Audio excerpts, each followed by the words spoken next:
internet! Today I'm going to be doing the Pokemon book tag.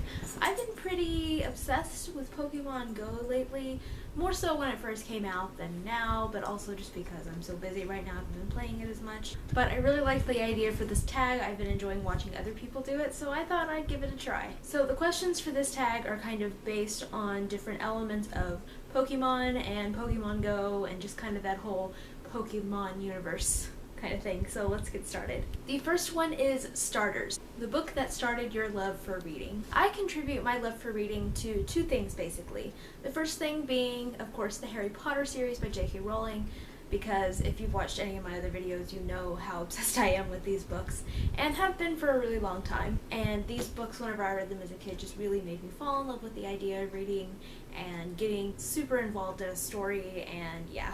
I still love these books to this day. The other thing I attribute my love for reading to are American Girl books, which I was super into as a kid. I read pretty much every historical fiction character book that was out at the time I was a kid and really loved them. I read pretty much all the ones that my elementary school library had, and I also bought quite a few of them at the time. And I would also like to give an honorable mention to Dr. Seuss books, because whenever I was super duper little and learning to read, I loved flipping through those things. I mean, who didn't? The next question is PIKACHU, an iconic classic that you'll always love. Probably my favorite classic that I've read so far is The Wizard of Oz by L. Frank Baum.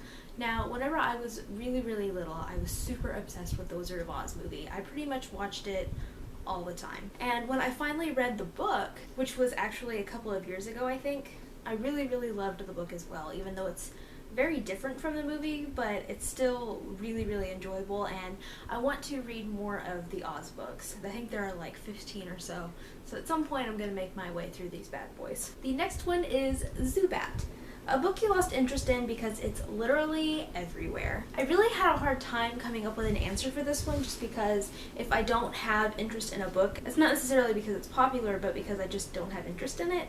But this is a very popular book series that I just have no interest in, and it is everywhere, so this is the best I could kind of do for that. And that is the Fifth Wave series by Rick Yancey. I really just have no interest in reading these books, and I've heard mixed things the further you get into the series. I know a lot of people love the Fifth Wave, and then when they read the book after that, they were like, eh, and I really just have no interest in reading these books. The next one is DITTO, a book that reminds you of other books, or tropes, but you still love anyway. For this one, I decided to go with an author whose books remind me of all of his other books, and that author is Nicholas Sparks. His books, all of them, kind of follow a very similar storyline if you looked at them at a very basic level.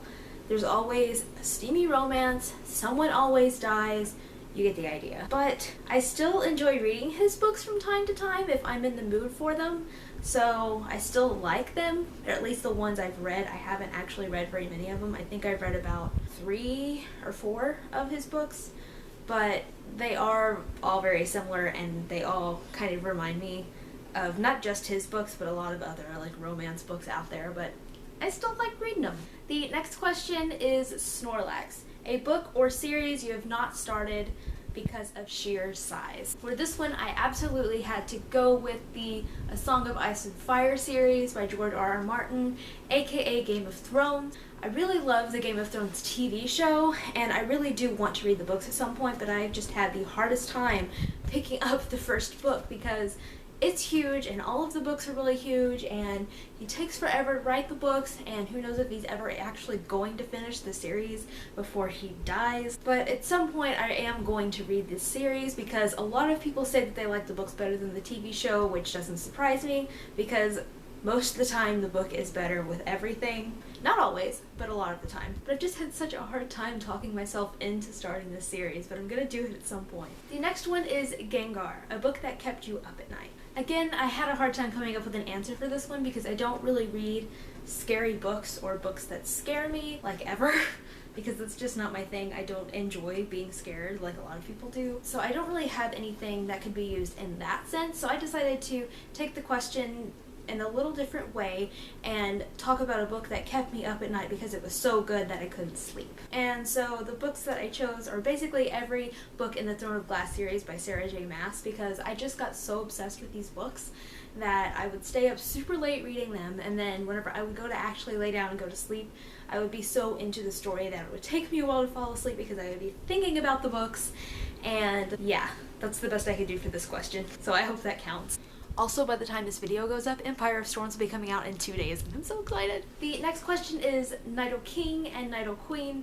I don't actually know how to say the names of these Pokemon, but I think that's it. And that is your bookish OTP.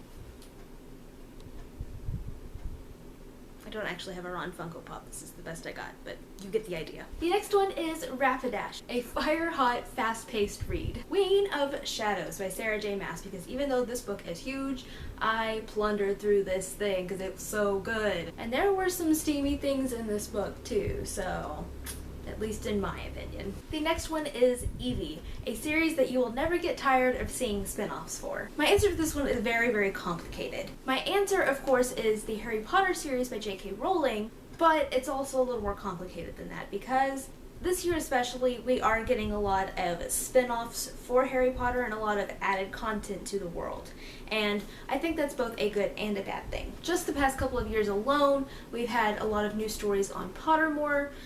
We have the new Illuminated stuff, we had the Cursed Child, we're getting the Fantastic Beasts movie in November, and don't get me wrong, I have been excited for all of these things. And if she wanted to still write that Marauder story that everybody wants, I'd be totally okay with that. But that doesn't necessarily mean you have to like everything that comes out of the world, if that makes sense. Like Cursed Child, I had a love-hate relationship with, and the Illuminated stuff, though I thought it was interesting, I don't like where she came up with the idea from, and I'm still very, very, very excited about the Fantastic Beasts movie. I think that's the part of all of the new stuff I've been anticipating the most, and I'm still really, really excited about it because I think it's going to be really good. But basically what I'm saying is, if she wants to keep adding to the Harry Potter universe, I'm fine with that.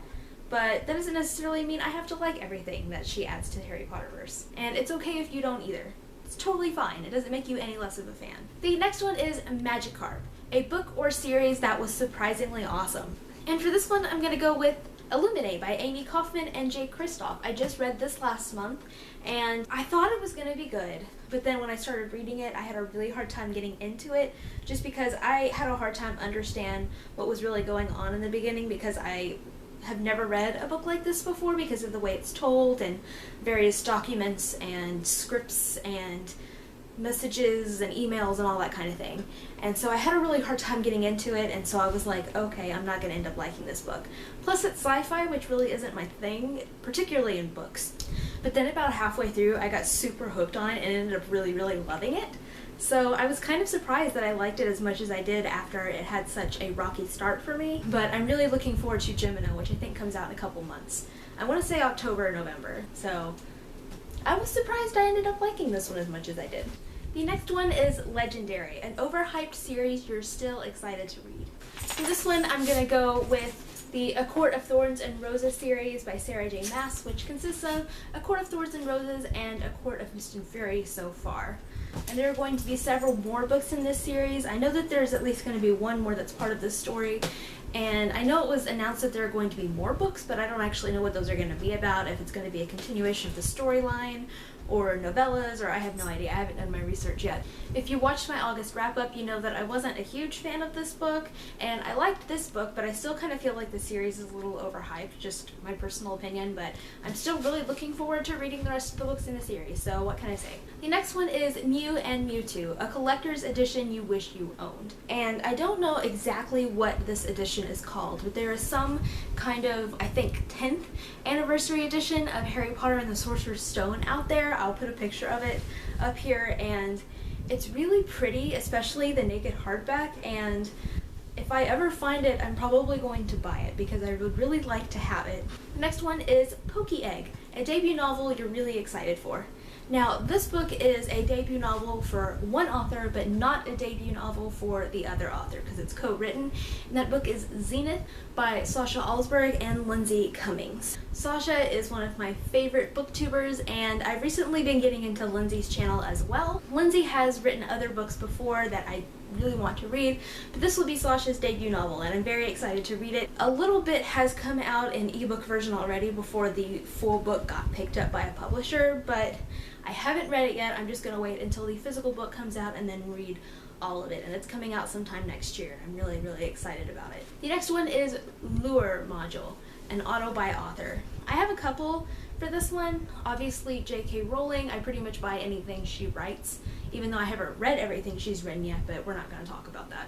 Also John Green, because I really love him as a person, and I do enjoy his books, even though a lot of them are kind of cliche. I still really enjoy them, and I will pretty much buy anything that he writes. And also, with as much love as I have had for Sarah J. Maas in the last few months, I'm pretty sure at this point I would also buy anything that she wrote, so there you go. And the last one is Servers Down, a book release you've been waiting on for forever.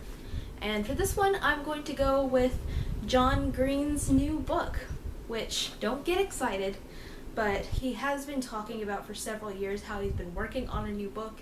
I'm really excited for him to come out with a new book, because I've read everything he's written, most of them more than once, and I'm very excited for when he finally gets his book done and releases it into the world. I know I will be buying it day of, if I don't pre-order it. So that's it for the Pokemon book tag. I'm not going to tag anyone, but if you want to do this, I will put the questions in the description along with the creator of the tag. I can't remember what her blog is called, but I will put a link to it in the description, because it was actually created by a book blogger instead of a book video blogger, so I think that's awesome. And all of the graphics in this video were also created by her on the original tag, so there you go. So that's it for this video, and I will see you guys next time with another video. Bye!